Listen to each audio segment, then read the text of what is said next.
সুন্দর রক্তিম রঙের গোলাপ, আর চারপাশে হচ্ছে সাদা ফুল, ছোট ছোট ঝিরিঝিরি ফুল। আচ্ছা হারুন, এই ফুলটার কি নাম? সাদা ফুলটার এটা হচ্ছে, এই ফুলটা কে এনেছে? তুমি একটু ফুলটা জাস্ট পেরিফেরিতে একটু টাচ করো।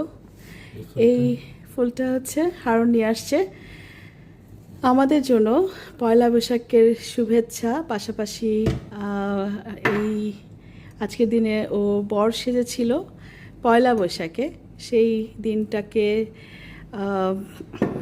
স্মৃতির পাতায় জল রাখার জন্য আজকের এই ছোট্ট মেমোরি করা। তো আমার উপহার পাওয়া এই গোলাপগুলো খুব সুন্দর, লাল রঙটা এত সুন্দর রক্তিম। তো এরকম সুন্দর রক্তিম রঙের রাঙানো চারপাশে সাদা ফুলের শুভ্র শান্তির প্রতীক যেন আমাদের আজকের পৃথিবী। রক্তিম রঙে রাঙানো, বাট আগামী দিনের সুন্দর, সুস্থ এবং কোনো ধরনের রক্তবিহীন পৃথিবী আমাদের আসবে ইনশাল্লাহ।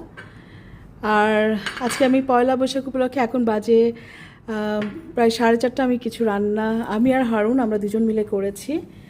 একটা চিকেন করেছি, আমাদের বাসায় আজকে কোনো ইলিশ নাই, অন্যান্য অনেক মাছ আছে। ছোট একটা মাছের চচ্চড়ি করেছে হারুন, আর এটা হচ্ছে চিংড়ি মাছের ভর্তা, আর হচ্ছে মোটা চালের ভাত।